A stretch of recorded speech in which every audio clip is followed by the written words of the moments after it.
কিছু কিছু রান্না আছে যেগুলো খুব ঝাল নয় আবার ভারীও নয়, তবু দেখে কিন্তু তোমার মনটা ভরে যাবে। আলু দিয়ে রুই মাছের এই পাতলা ঝোলটা ঠিক তেমনই, আমার তো ভীষণ প্রিয়। আজ কোনো স্পেশাল দিন নয়, তবু আজ এই ঝোলটা বানাতে খুব ইচ্ছে করলো। যে কোনো মাছ আমি বাড়িতেই বরাবর কাটতে ভীষণ পছন্দ করি, সেটা ভালো পারি আর না পারি। জ্যান্ত রুই মাছটাকে এনে পরিষ্কার করে ধুয়ে 3 পিস মতো রিং পিস নিয়ে নতুন আলু দিয়ে ঝোলটাকে বানাবো।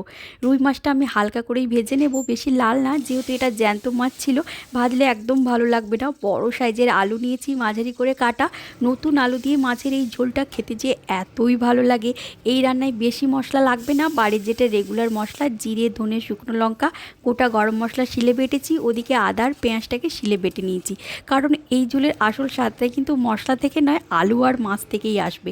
এবার তেলে তেজপাতা জিরে একটা এলাচ দিয়ে বাটা মশলা দিয়ে কষাবো। সামান্য জল দিয়েছি, ভাজা মাছ আর আলুটাকে দিয়ে কষিয়ে নেব। জল দিয়ে কিন্তু ঢাকা দেবো। গরম গরম ভাত আর এই ঝোলটা কি যে শান্তি লাগে।